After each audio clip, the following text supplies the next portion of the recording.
কেষ্টরগড়ে ফাটাকেষ্ট চড়াম চড়ান, শতাব্দীকে পরাস্ত করতে প্রচার সারলেন মিঠুন চক্রবর্তী। বীরভূম লোকসভা কেন্দ্রের বিজেপি প্রার্থী দেবতনু ভট্টাচার্যকে নিয়ে রোড শো করলেন মিঠুন চক্রবর্তী। বীরভূমের নলহাটি শহরে রোড শো করেন তিনি। রোড শোয়ে অংশগ্রহণ করেন বিজেপির প্রার্থী সহ জেলার নেতা ও কর্মী সমর্থকরা। এদিন নলহাটিতে রোড শোয়ের পর একটি সাংবাদিক সম্মেলন করেন মিঠুন চক্রবর্তী। সেখানে রাজ্য সরকার এবং মুখ্যমন্ত্রীর বিরুদ্ধে একরাশ ক্ষোভ উগরে দেন মিঠুন। ইদানিং মমতা বন্দ্যোপাধ্যায়কে একাধিকবার মিঠুন চক্রবর্তীকে গদ্দার বলতে শোনা গিয়েছে। সেই প্রসঙ্গে মিঠুন বলেন, প্রকাশ্যে কাউকে গদ্দার বলছেন, আমিও তো কারোর সন্তান, আমিও তো কারোর বাবা। আমাকে গালাগালি দিলে আমি আপনাকে গালাগালি দেব। আপনি মেয়ে বলে ছাড় পাবেন না। আমি যদি গদ্দার হই, আপনি গদ্দারই। মিঠুন চক্রবর্তী কি বলেছেন এই প্রসঙ্গে শুনুন। কালকে আমি বলে দিচ্ছি, আমিও তো কারোর সন্তান।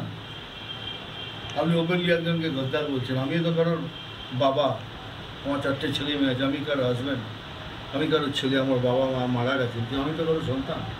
আপনি তাকে গালাগালি দিচ্ছেন, না বা সেনা ফি সেনা।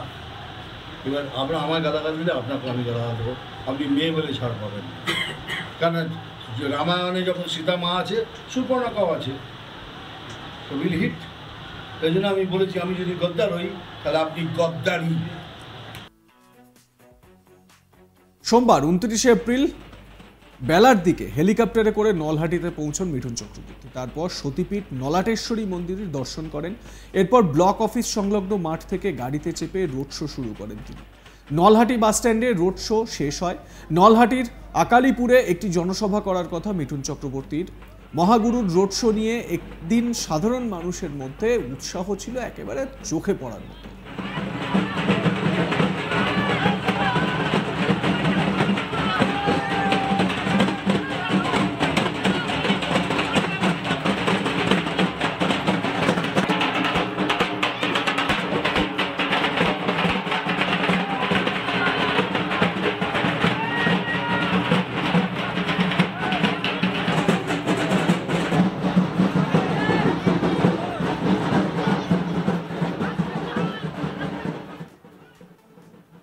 শান্তনু হাজরা আমার প্রতিনিধি ওই এলাকা থেকে নিজের প্রতিবেদন তুলে ধরেছেন, শুনুন।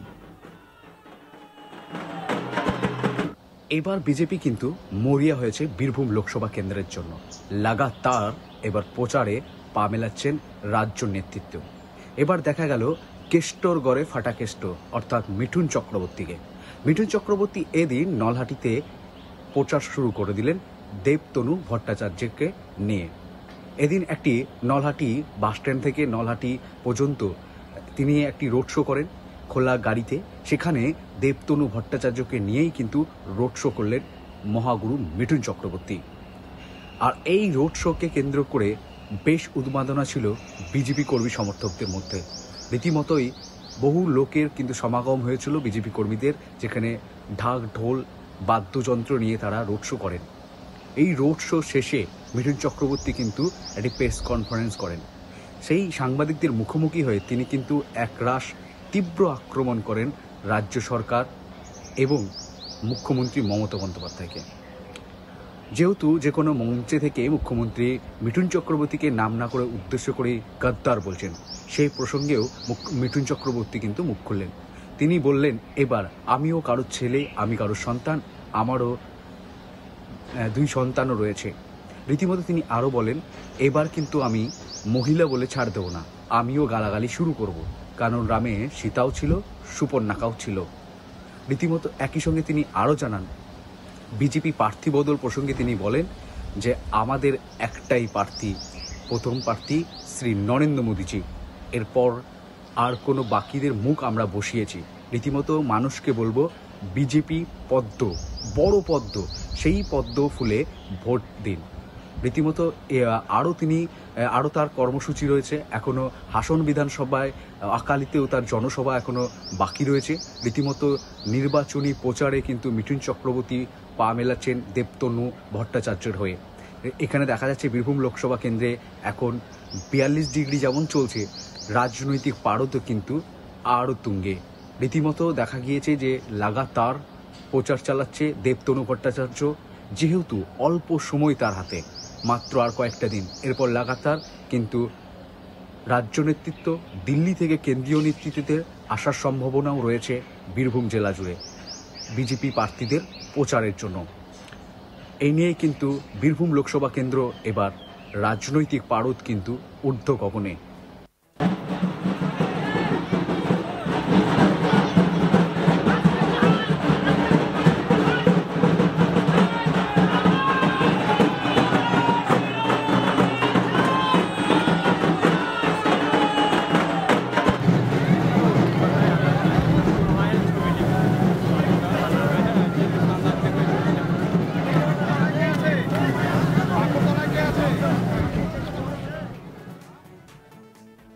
স্বাভাবিকভাবে উৎসাহ তো মহাগুরুকে দেখে চোখে পড়ার মতো ছিলই বীরভূমে, কিন্তু প্রশ্ন হচ্ছে যে বিজেপির ওইখানে অবস্থাটা কি, স্পেসিফিকভাবে বিজেপির সাধারণ কর্মী সমর্থকদের।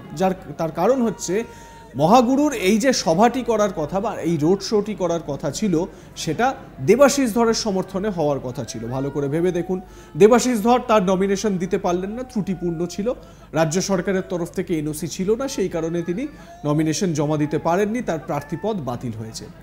পরবর্তী প্রার্থী হিসেবে দেবতনু ভট্টাচার্য, যিনি ওই এলাকারই একজন মানুষ, সাঁইথিয়ার মানুষ, ভূমিপুত্র, তাকেই প্রার্থী করেছে বিজেপি। তার সমর্থনে র্যালি করলেন মিঠুন চক্রবর্তী। এবারে প্রশ্ন হচ্ছে যে ওই এলাকার বিজেপি কর্মী সমর্থকরা তারা এটা কতটা মানিয়ে নিতে পারছেন। যদিও দেবতনু ভট্টাচার্য তিনি বলেছিলেন যে আমরা পুরোপুরি তৈরি রয়েছি, প্রার্থী যেই হন না কেন বিজেপি কর্মী সমর্থকেরা একেবারে রেডি। তবুও বীরভূম লোকসভা কেন্দ্রে এই রকম একটা অনভিপ্রেত ঘটনা বলা হচ্ছে বা দেখা হচ্ছে যে এইভাবে প্রার্থীপদ বাতিল হওয়ার ঘটনা প্রায় নজিরবিহীন। ভোটের ইতিহাসে, বিশেষত বাংলার ভোটের ইতিহাসে এবং আরও স্পেসিফিকভাবে যদি বলি সাম্প্রতিক অতীতে, সাম্প্রতিক যে ভোটগুলো হয়ে গিয়েছে সেই ভোটগুলোতে কিন্তু এই ঘটনা একেবারে অভূতপূর্ব। আপনাদের মতামত কি জানাতে ভুলবেন না। আপনারা দেখতে থাকুন আজ তাক বাংলা এবং এই ধরনের বিভিন্ন আপডেট আপনাদের সামনে আমরা দেওয়ার চেষ্টা করছি। এবারে দেখুন একটা জিনিস, যে এই যে র্যালিটি হলো এবং এই র্যালিতে গদ্দার প্রসঙ্গও স্বাভাবিকভাবে উঠে আসে, মানে সাংবাদিক বৈঠক যখন করছিলেন মহাগুরু মিঠুন চক্রবর্তী, সেই সময় তাকে এই গদ্দার প্রসঙ্গটি উত্থাপন করা হয়। মমতা বন্দ্যোপাধ্যায় বিভিন্ন সভা থেকে প্রকাশ্যে মিঠুন চক্রবর্তীকে সবথেকে বড় গদ্দার বলে আখ্যা দিচ্ছেন। এই জায়গাতেই মিঠুন চক্রবর্তী যে খুব একটা ভালো চোখে নিচ্ছেন না ব্যাপারটা, কিছুটা যে তিনি আহত, সেই বিষয়টা তিনি স্পষ্ট করেছেন। আপনাদের মতামত জানান, দেখতে থাকুন আজ তাক বাংলা।